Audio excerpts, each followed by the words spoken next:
Assalamualaikum warahmatullahi wabarakatuh. Anak-anak yang soleh dan solehah, bagaimana kabar kalian? Semoga kalian dalam keadaan sehat walafiat serta dalam lindungan Allah Subhanahu wa Ta'ala. Amin ya Rabbal Alamin. Berjumpa kembali dengan pembelajaran pendidikan agama Islam dan budi pekerti kelas 6 tingkat sekolah dasar. Pada kesempatan kali ini kita akan melanjutkan dari materi minggu yang lalu, yaitu ayo membayar zakat. Namun sebelum melangkah kepada pembelajaran, marilah kita baca doa terlebih dahulu dengan membaca Bismillahirrahmanirrahim. Rabbi zidni ilma warzuqni fahma. Amin. Anak-anakku yang soleh dan solehah, peta konsep masih melanjutkan pada minggu yang lalu.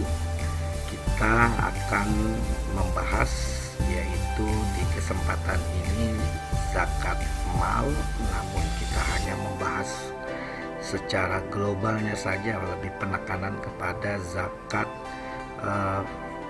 emas dan perak,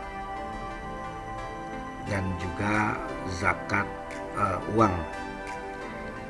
Berikutnya nanti kita akan membahas tentang orang-orang yang berhak menerima zakat. Ada 8 asnaf atau 8 golongan, serta hikmah zakat dalam kesempatan kali ini.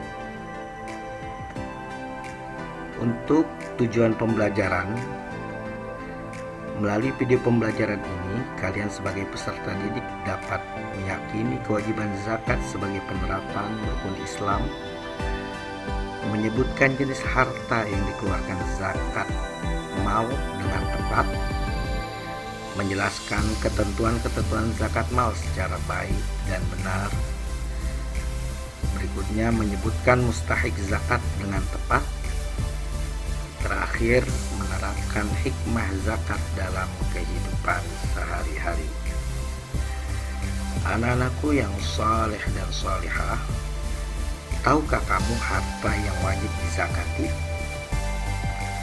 Berikut ini anak-anakku, zakat harta yang wajib dikeluarkan, yaitu adalah emas dan perak, perdagangan, berikutnya pertanian dan buah-buahan, berikutnya peternakan, dan terakhir barang tambang.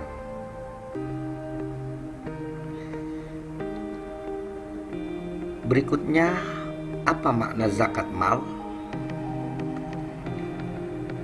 Zakat mal adalah mengeluarkan sebagian harta yang dimiliki seseorang karena sudah nisab.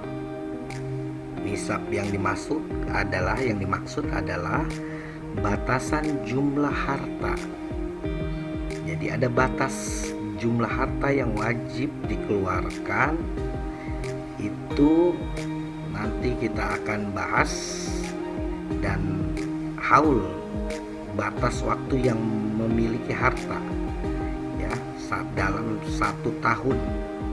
Ini haul sesuai dengan ketentuan syariat Islam. Jadi ketentuan-ketentuan ini diatur dalam hukum Islam yang sudah disyariatkan oleh Nabi besar Muhammad SAW melalui ilmunya para ulama yang disampaikan kepada kita semuanya.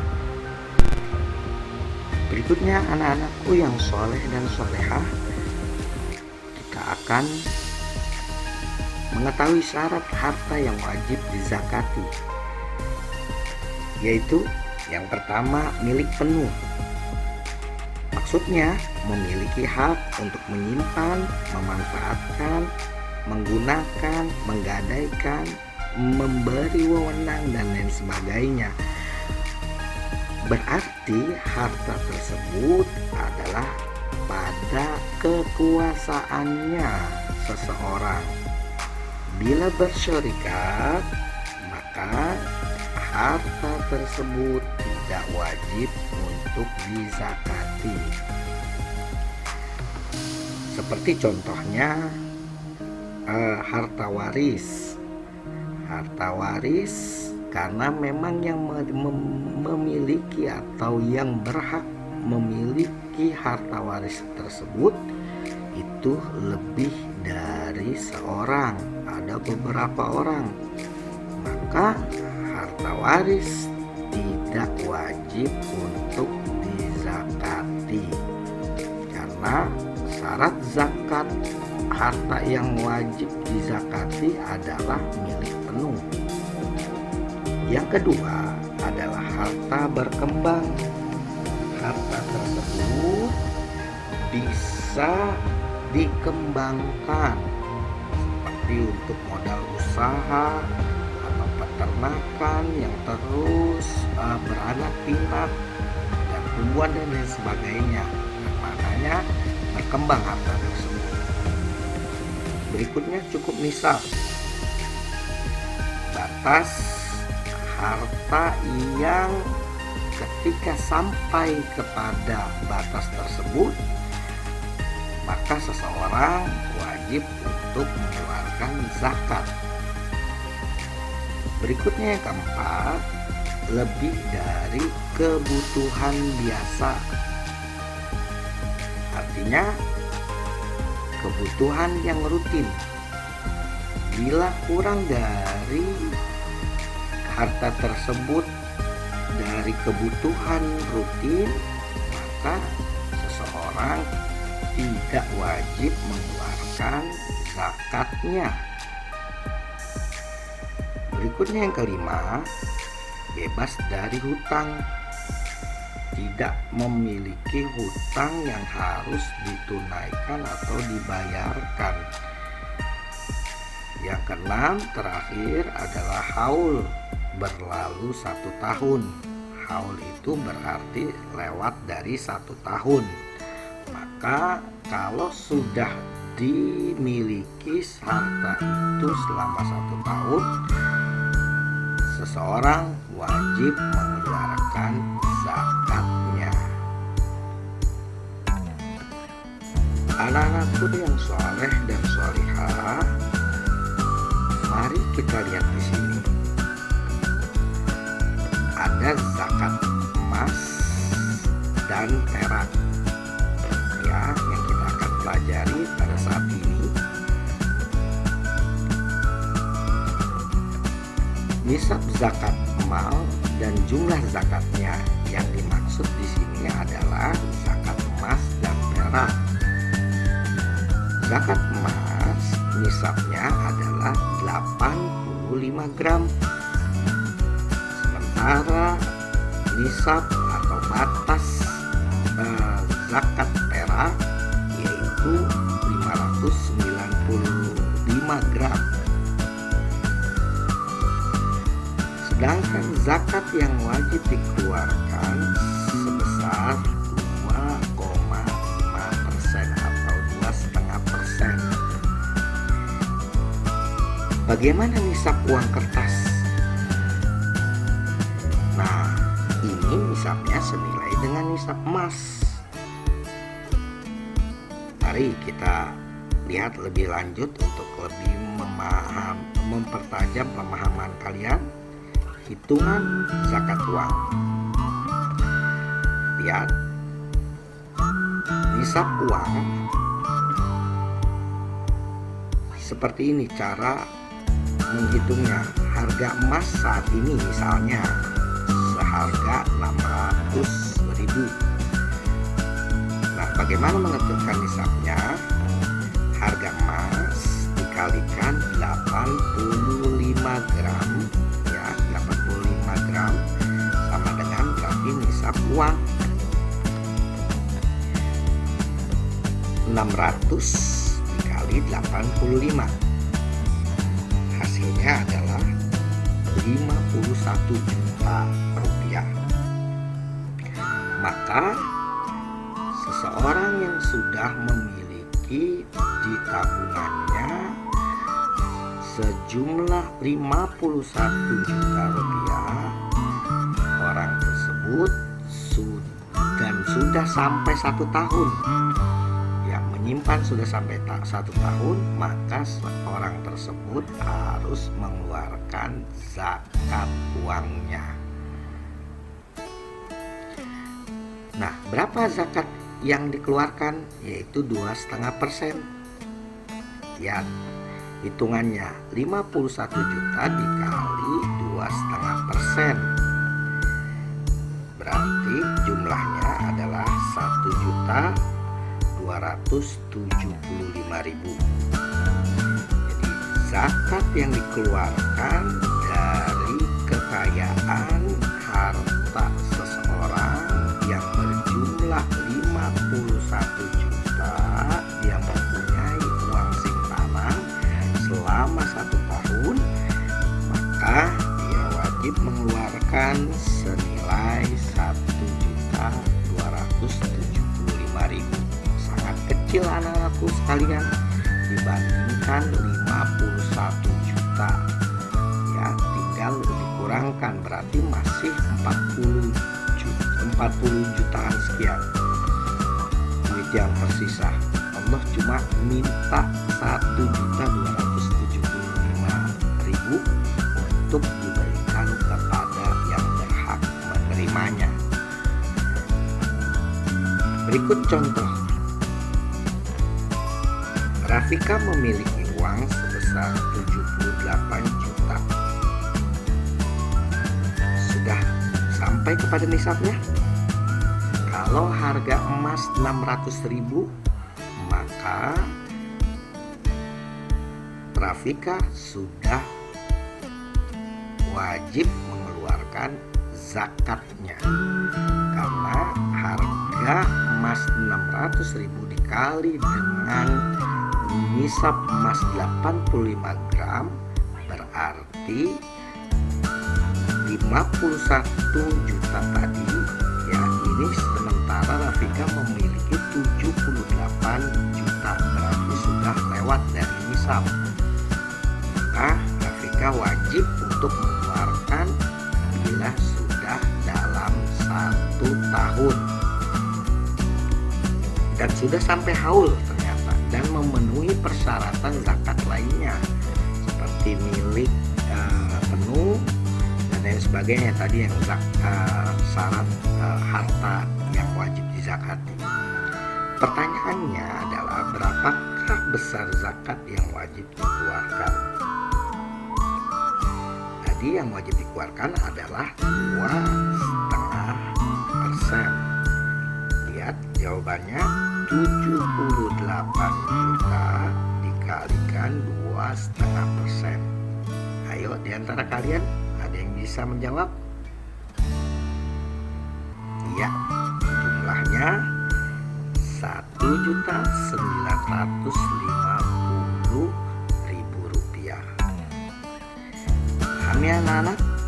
Saya yakin kalian dapat memahami hitungan yang sangat mudah ini. Berikutnya adalah mustahik zakat. Tahukah kamu mustahik zakat? Mustahik adalah orang yang menerima zakat yang berjumlah 8 golongan. Mustahik zakat yang pertama adalah fakir. Fakir maksudnya adalah orang yang tidak memiliki harta dan tidak memiliki penghasilan. Ini yang disebut dengan fakir. Yang kedua adalah miskin. Orang yang memiliki harta dan penghasilan namun tidak mencukupi kebutuhan sehari-hari. Ini yang disebut dengan miskin, maka berhak menerima zakat. Yang ketiga adalah amil. Amil zakat itu adalah orang atau sebuah badan yang mengurus tentang proses zakat dari pengambilan sampai kepada penyaluran zakat. Ini yang disebut dengan amil.